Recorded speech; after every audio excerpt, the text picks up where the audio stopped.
Hey, everybody. Welcome to Dr. Deep State. Title today, The Population Bomb. And I think it's not the best title in the world, and I'll explain that in a moment. But what I'm up to is I'm going to synthesize a little bit of material together from the course Esoteric Biopolitics in the New World Order and the book Seeing Through the Singularity. And this is going to be part one of three parts. And what I'm going to try to stay focused on here is this sort of New World Order monument that's down there in Georgia, especially that number. And the theme here would be probably more appropriate if I were talking about, titled this, population reduction, because that number, of course, I've got to believe everybody's heard of this. I'm not talking about anything new. I want to try to dig into a little bit. Who are these people and what's the deal with that number? Of course, that's like something like a 95%. I mean, again, who are these people and what truly, because I don't think that question is asked very much. So I'm going to kind of look a little bit in part one here and who the people are as sort of a, globalist cabal that have sort of, through their documents and what they seem to be up to. Part two, I'm going to look more into, the continental philosophers like Foucault and Agamben that I think have put out some great reveals. I've never really seen that information outside of the, what I offered there in Seeing Through the Singularity, and it is in the end, I believe. Uh, I'll save part three for now, where I'm going to kind of, I think, pull it together, and I'm going to especially use material from Seeing Through the Singularity for that. But there we go. This idea of some world, a perfect world, would have significantly less people than we have now. Here we got some faces of part of the people involved in this cabal. I'm going to argue that genetics is just kind of, they will admit in many of their writings that, genetics is just kind of a peg word that they use. And it sort of speaks to something that they're doing. It can deal with these kind of things and drugs and wars and GMOs and chemtrails and fluorides and vaccines. And that's all part of population control. I think they sort of fancy themselves as like in the Old Testament of the Bible, God was sort of a husband master for his people. And he sort of told them what foods they should and should not eat, and sort of, what, sort of guidelines about sex and things like that. And I think these people sort of fancy themselves as a replacement for that figure. And the human population is something that they kind of want to shape to their own designed ends. I'm going to work from the assumption that there's something that we should take seriously there on the Georgia Guidestones, um, because I think it kind of squares away with the writings that the globalists have put out. So, of course, the globalists, for lack of a better word, the cabal of Kabbalists, sometimes referred to them as the synagogue of Satan. Um, their idea is that what I'll call the powers that be, the financial powers inside and outside that influence government, that they do these things because, of course, they love us and they want to make sure our food and our drink is safe and so forth.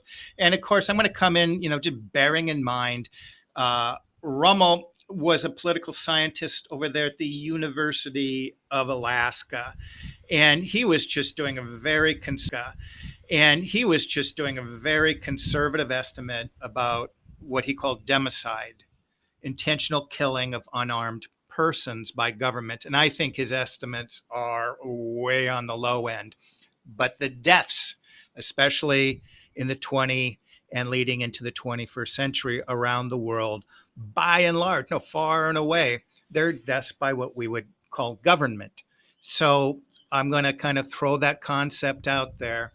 If they're saying they're doing it to help you, maybe it's a sense of inversion and they're really up to uh, something the opposite. Okay. They really, uh, and another timely thing, this is pretty recent there, right? When the scare was out, we got this from the BBC that this seems to be a great time, of course, for the economic reset, but also a great opportunity for the next, the fourth industrial revolution. So many of our jobs, we're being told, be prepared to have your job replaced with a robot, even if people are saying even if you're driving a car, flying an airplane. So these machines seem to be waiting in the wings. They got robots that can build the robots. And you've probably heard this before. These planners way back in the 19th century were saying human beings are going to be kind of redundant in the future. And so what are we going to do with human beings? So the population bomb. I know there are many out there that, many people do feel that the world is overpopulated. Many people are sort of okay with eugenics. That's not really what I'm getting into here. I want to stay focused on this vision of a world where the population is reduced by 95%, and the deep sort of animating motivation behind that. I want to explore that. So that's where I'm going. So here's one of the people in the Cabal came out with the first copy of this. I believe it was 68, and then another copy. Oh, it says here in the 70s and the 80s, but and the book was heavily promoted by those powers. The population bomb, and as I'm thinking of this as I'm talking out loud, I think it's sort of an inversion in a way. I think the idea here is to bomb the population instead of the population bomb. But that's what I'm going to put on the title of this. He was one of the Kabbalists. And I think most of you are going to be familiar with a lot of quotes if you've been in the truth community any amount of time. A lot of this stuff in the modern world comes from Reverend Malthus, or it's called Malthusianism. And he was really focused back when he was writing this on the English population at that time. And he was really focused on the poor people and just how everything, hell in a handbasket in England because of the working poor. And he came up with this kind of theory about exponential growth and how that's going to, he wrote the original, population bomb idea.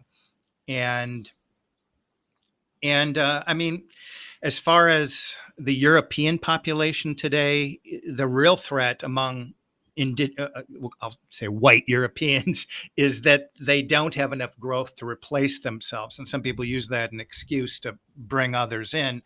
But around the world, I think that's pretty much true, is there's not even enough population. It's really a crisis of not enough Europeans. So I think at that fundamental level, and of course, he wasn't going to anticipate, dual income families and female, liberation and the birth control pill and all these other things, and the propaganda that sort of pushed all those ideas. But he came out there. And people that followed suit over time are called neo-Malthusians. And his recommendation is, again, Reverend Malthus, don't give the poor any support from the church, from the government, and hopefully they'll just kind of starve to death. So I don't know why the fear of having too many, it's kind of this kind of crazy thing. If you keep it unchecked, they're going to die. So just, it's kind of, in my mind, it's a little problematic, the thinking. But I want to do this quote because, this, I think, speaks to sort of the mindset of the group of people. And I'll go a little bit about his clique there. But here's what he proposed to do in England. And of course, if you know a little bit about English history, there were a number of acts that went on in the 16th and 17th century to sort of force the people into the cities. And part of that had to do with industrialization. Um, Malthus suggests that we should facilitate instead of foolishly and vainly endeavoring to impede the operations of nature. In other words, instead of just letting nature run its course, dealing with the issue of mortality, we should encourage other forms of destruction, which we compel nature to use. Instead of recommending cleanliness to the poor, we should encourage contrary habits. In our towns, we should make the streets narrower, crowd more people into houses, and court the return of the plague. In the country, we should build our villages near stagnant pools and particularly encourage settlements in all marshy and unwholesome situations. But above all, we should reprobate specific remedies for ravaging diseases. In other words, he's encouraging sort of weaponizing diseases, which I suppose could speak to some of the situations today. People have differing ideas of our situation today. Is this a bacteria? Is this a virus? And what kind of virus? And has it been weaponized? And so there's a lot of ideas out there. But I would suggest, and I think the numbers are bearing this out, that the quarantining would actually do what Malthus is suggesting. Instead of being out there in the open air, interacting with other people. And I think there's some documents from the UN that suggest that the idea is you want to actually this quarantining and keep people. It weakens the immune system. It does actually the opposite of what it's purporting to achieve. So I'm about to suggest that Malthus is part of a larger cabal that we could trace all the way back to Plato, at the very least, and up until our friend uh, Bill Gates. The English piece of this that Malthus was connected to is particularly interesting. I have suggested before that the Cabal are empire builders. From the ancient world, they came into what we'll call the modern world, and they were situated as a hegemonic power. That's the power that makes and enforces the rules of international trade. They hop from Venice to Spain to Holland, and then uh, um, on the edge of the Industrial Revolution, moved over to the United Kingdom. And so we have a pocket of these quote unquote intellectuals that are thinking about, in light of the Industrial Revolution, how they're going to piece together their Georgia Guidestones. One family that looms large are the Darwins, a few generations of them right here. um, a big piece of the belief system of these Kabbalists and the Cabal is process theology, in other words, Darwinism or evolution. That doctrine is actually created by Charles Darwin's grandfather. Charles Darwin sort of came out with the idea publicly in the mid 19th century, but his grandfather essentially created it in the late 1700s. He was attached to a group of people called the Lunatics, they were sort of a fringe of the Royal Society. The Cabal didn't feel that the public, a big part of this is to get the public to sort of believe in it. That they didn't think the public was ready for this, so they had it tweaked for about 50 years until they presented it in the mid 19th century. But the grandson here, Charles Galton, is going to do, I think, a great reveal of what the whole project has always been about. And um, it's the creation of a master breed for uh, administering a master race. So they themselves would be interconnected to kind of do the work of the master class. And part of that work would be to micromanage the rest of humanity. Charles was intimately connected with Francis Galton and Huxley. The two arms of them would both propagate the belief or the system of evolution. And Francis would be intimately involved in the development of eugenics and that sort of the scientific practice of creating both the master class and the means to micromanage the rest of the human population. And I was fascinated by for 4 years about what exactly was the impulse behind eugenics. Of course, if you just take an accidental history of the world, it just became sort of popular in the late 19th and 20th century.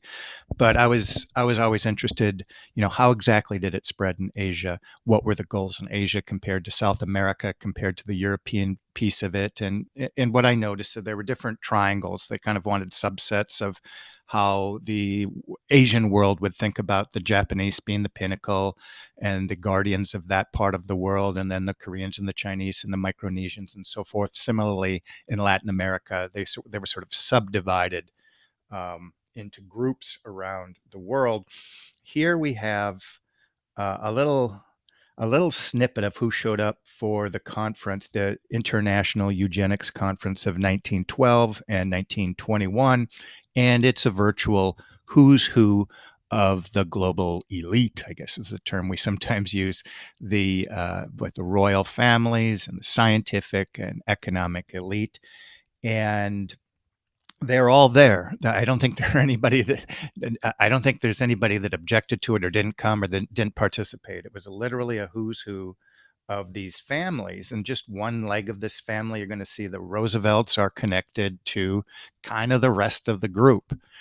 So the cabal. Part of the piece of this is that there are these peerages that are interconnected, and they even come to us today in the figure of Bill Gates on both sides of his family.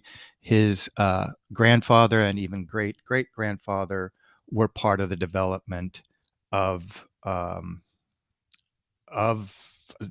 we'll call it the Georgia Guidestones for now. Okay. So Plato, I don't want to belabor Plato, but that is the one solid in the last 2,500 years that ties this cabal together, as they've all had this commitment to Plato's Republic or Plato's ideas. And today we have the technocracy, and usually the people that we would think of the guardians of our class would be the super rich and these quote unquote experts that we're not supposed to question. And most of us are the unwashed masses. I want us to think for a moment, if you're familiar with Plato's cave, that people are sort of mind controlled. Who's doing the mind controlling in the cave? Like, who's casting the images on the wall? Who's writing the script? Who's doing the propaganda?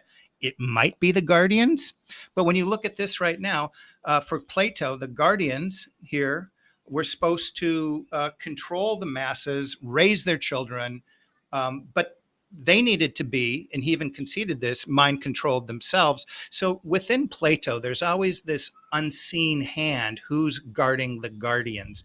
And I want to return to that idea later because I think it speaks to the unseen hand behind that number that's really driving that number on the Georgia Guidestones. But of course, Plato in the 20th century would be picked up by all the eugenists, and the eugenics movement would be part of both the political left and the political right, National Socialism and International Socialism. And it's especially generated by people like George Bernard Shaw, who we'll see in a moment here. He was part of the Fabian socialists that wanted to bring about this. I believe early on they were kind of pushing toward this Georgia Guidestone idea. Plato was all about family control, radical eugenics meant sort of like it was, the Soviet life was almost like this.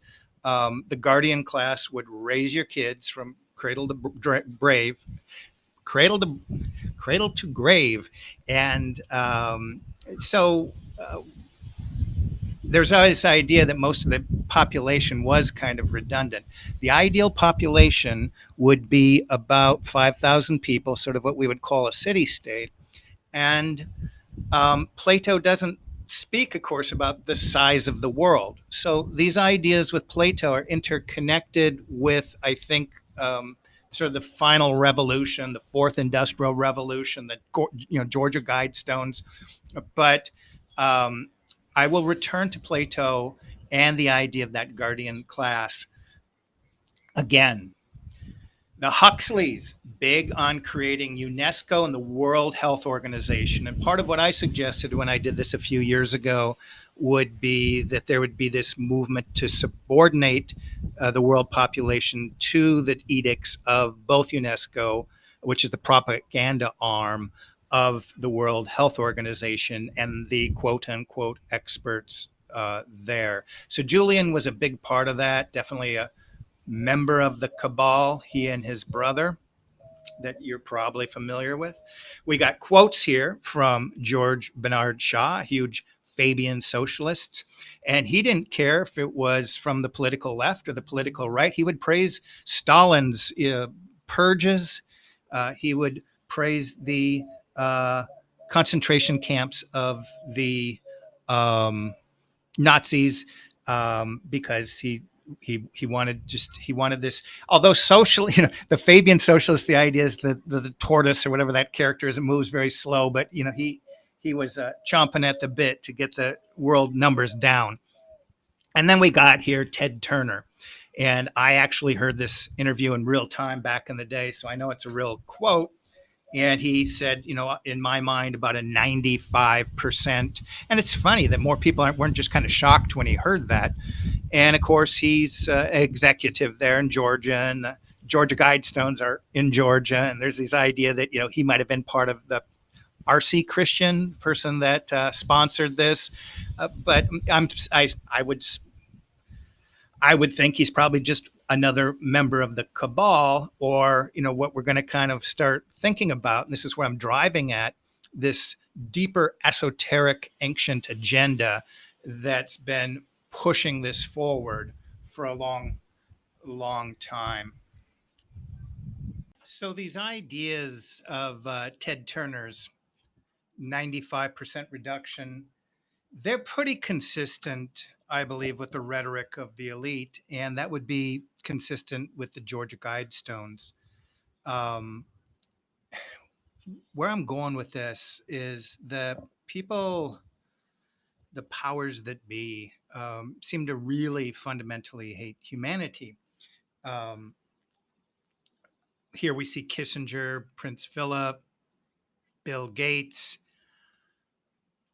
hardcore population reduction advocates.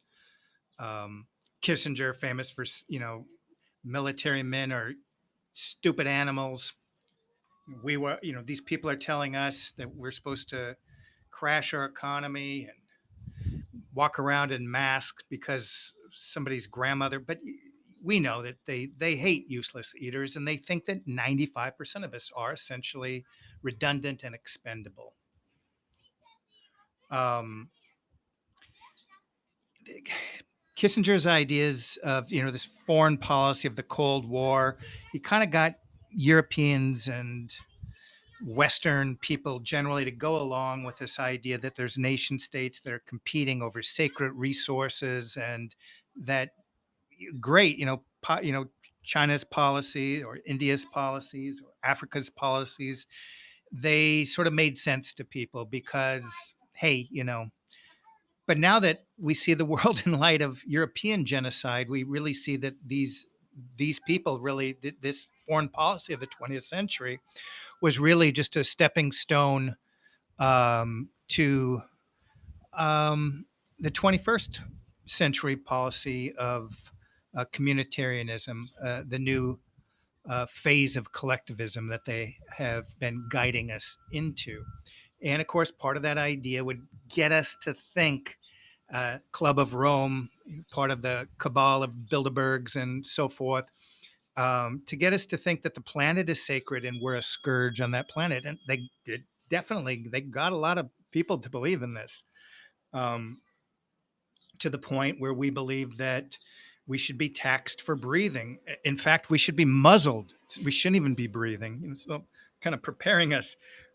I've been following the work for a very long time of Nikki Rapana. She's picked up on communitarianism. That would be, part and parcel of Agenda 21, which, the reset that they're preparing us for today. And that's a fusion of the 20th century's left and right national socialism and international socialism would be fused together. The elite would have extreme liberties, and the rest of us will live under a sort of platonic, communistic regime where we have to get the scraps that we can from the guardians. Okay, next off, let's talk about Bertrand Russell just a bit. Like the Huxleys, he was pretty open that the real powers that be all are the oligarchical powers that have pretty much always been around. But for some reason, these ideas just never really stuck on with most folk. Let's begin here. 1952, the impact of science on society. The populace will not be allowed to know how its convictions were generated. This is very much like the works of Plato in the Republic, speaking about the cave. When the technique has been perfected, and he's sort of talking about the scientific perfection of human mind control, which I would include with that the idea of Kabbalistic mind control. When the technique has been perfected, every government that has been in charge of education for a generation will be able to control its subjects securely without the need of armies or policemen. And gosh, we're kind of at the point right now. The police are.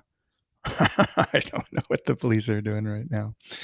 Uh, gradually, by selective breeding, and again, this is what Plato is about. This is what eugenics, the work of eugenics, was about. This was what the Fabian socialists were up to. The congenital differences between ruler and ruled will increase until they become almost different species. A revolt of the plebs would be as unthinkable as an organized insurrection of sheep against the practice of eating muttons. And so these mind control techniques are going to be waged upon the general public so that they can't even calculate their own self-interest anymore. And maybe you have, maybe you haven't heard this quote: diet, injections, and injunctions will combine from a very early age to produce the sort of character and the sort of beliefs that the authorities consider desirable. And any serious criticism of the powers that be will become psychologically impossible. And, when some of us, I'll say that some of us are kind of on the awake side of the equation, the truths and the frustration. So I guess some of us fall in between the cracks of the, scientific weaponization of these eugenic practices. Even if all are miserable, all will believe themselves happy because the government will tell them that they are so. And so he was part of also the development, especially with the Huxleys, of UNESCO, the propaganda wing of the World Health Organization. And the design was at the right moment, that when we're moving from the illusion of sovereign states into this one world system, the first critical step of that would be to give over sovereignty individually collectively to these two international arms for the sake of the well-being of our health. That we need these authorities to look where to make us happy, to make us healthy. The idea of domicide, the idea that you have to remind yourself that governments don't exist. They're there to protect our natural rights. That's the whole theory of this.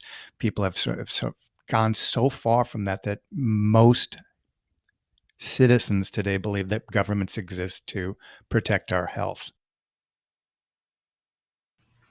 So I was going to save this idea until part 3, but let me squeeze it in here before I finish. What is it that connects Plato to Bill Gates? What is that connects Plato to Malthus, to the Fabian socialists, to the political left and right, to all the elites in the Eugenics Society, to Bertrand Russell, to the Huxley brothers? You get where I'm going. What is it that ties Plato to the Georgia Guidestones? And I was introduced to this idea from a revisionist historian, David Livingston. He's a Black Canadian man. He's a Muslim, and a really interesting researcher, and he's very provocative. And I first heard about this idea 6 years ago, and I've really thought about it seriously ever since. The idea that he's saying the story we're given about the birth of Western thought, beginning with Socrates and Plato, is very problematic. And he traces it instead back to the Babylonian exile. There's a diaspora, and these ideas that are essentially Kabbalah are the basis of Western thought and thread it all together. And I don't want to develop the idea right now, but if we do a reading of Plato, both an exoteric and an esoteric reading of Plato, it starts to really fit in with the eschatological direction of Kabbalah from the ancient world into the modern world. The way Kabbalists want to move human populations, human minds, bodies, and spirits toward this certain eschatological end, which in part is encapsulated on the Georgia Guidestones. And let me just finish with this idea from Julian Huxley. I'm going to read it off to you. And the project overall, and think about this as we're moving into the fourth industrial revolution, Agenda 21, and the new communitarian or collectivist political system that's going to, I think, be rearing its head very, very soon. New bottles for new wine. 1957. Neither do men put new wine into old bottles, else the bottles break, and the wine runneth out, and the bottles perish. But they put new wine into new bottles, and both are preserved. And I'm going to leave you with that for today. Thanks, everybody. This has been Dr. Deep State.